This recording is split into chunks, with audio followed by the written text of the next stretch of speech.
Welcome to the programme, Isla St Clair. Hi Phil, how are you? I'm great. That's a lovely track to select for us. Thanks for choosing that one. It's certainly got the stirring feel about it. Reminds me a bit of the bagpipes on Mulligan Tyre at the end. Yeah, that's right. It's got that wonderful, exciting sort of hair-raising feeling, I think, is the words we're looking for. Indeed. What's the name of the regiment there playing with you? All regiments were playing before they were disbanded. I mean, in fact, that was a project that has led me to over the last decade to be involved quite a lot in a variety of projects involving pipers or things, of some films that have had military aspects to them and so on. Because I was making a film there, it was about about the bagpipe really as an instrument of war, and I was involved in getting the music together for that. You see. And that has sort of taken me over an interesting journey over the last 10, 12 years, which has involved singing at the Royal Albert Hall at the Festival of Remembrance and going to Passchendaele and singing in the lovely little church there and so on. Right, and that CD is called Remember, and that's the sort of music that you're basing your show on, presumably, at the moment. Well, what happened was I was working there with the filmmaker on that, and we, have been doing a variety of other projects together over the last years, and we thought, well, it's very interesting. I mean, music in war is a fascinating subject, or the effect of music in wartime. How it's used, both to express various sentiments, unify nations and boost morale, etc. And so we decided that we'd combine our skills and talents and bring it to the stage, which is what we've done for the show. In fact, I'll be doing on Sunday at the Abbey Theatre. Right, so it's the 20th, isn't it? This Sunday. This Sunday, in fact. Fantastic. Yes, it's a matinee. It's a matinee. Right, we should mention that then. That's most important. Don't come for the evening. That's so right, yes. I think it's 2:30 That's you're right, on, that's right. But it's a fascinating subject. I mean, we can obviously only cover aspects of it, but it really is absolutely terrific. And the use of songs from Napoleonic times and beyond and before, up to more present day. And we've got various selections of film which are both interesting. We show how the music...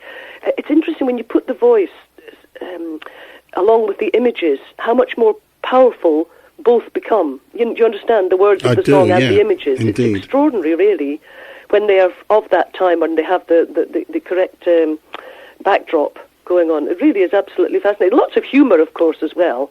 In dark times, there always is. Do you ever look back to the beginnings of your career with the Generation Game? I mean, people often hark back to that. That was about halfway through. Yes. I think I know it was actually when I was 10. Tell us about your thoughts on that, though. Those were good times to remember, presumably. Oh, great fun. Oh, absolutely. They were terrific fun. That was really as I say, I'd been doing television and radio since I was sort of 12 years old in Scotland. So, I mean, the Generation Game was the first time it was on a national scale. And of course, in those days, there was so little choice. Really, there were only 3 stations, so the chances were we'd get a fair amount of the audience, and indeed we did at peak time there. And it was terrific fun working with Larry. Of course, it was just as he was. It was just great fun. He really enjoyed doing what he did, and he loved the people. And he was a great comic, actually, and a very kindly comic. Yes, I think I always remember how he tripped up on a lot of things, but he got away with it. Yeah, he got away with it all the time. Yes, nobody cared. It was fine. That was fine. Yes, absolutely. Any other fond memories? Oh, many of that particular time. I had great fond memories of the team who worked on the Generation Game. It really was like a family. And those were very happy times. I think it was a much more innocent age altogether, wasn't it, It was. And everybody was satisfied with a toaster or a cuddly toy. I know. And Morecambe and Wise, you were on there. I was their hillbilly sister. Great fun. That was really great. It was. I really enjoyed it. And I tell you what was awfully nice about these sort of shows. They spent a great deal of effort and time. Not necessarily money, because there weren't a huge amounts of money flying around in those days, but they spent lots of time getting things right, and it was like done in a very nice sort of way, and it really was a joy to be part of and work with these people of this stature and so on. It was absolutely terrific. Right. And work with Max Bygrave, doing side by side with him. That was great fun. I think we were both tramps in Leicester Square. That was really good. And of course, he's a man who worked with ENSA during the war and went to perform for the troops in the front lines. Amazing how many of these artists were involved. Well, even myself, after in my earlier career, I was very much involved with combined service entertainments, going out to various places around wherever we were stationed, and entertaining the troops and so on. Remind us of the show then. So it's this Sunday. The show's called Eyes Front, and it's at 2:30 at the Abbey Theatre. I think that's abbeytheatre.org.uk, and you can track things down there.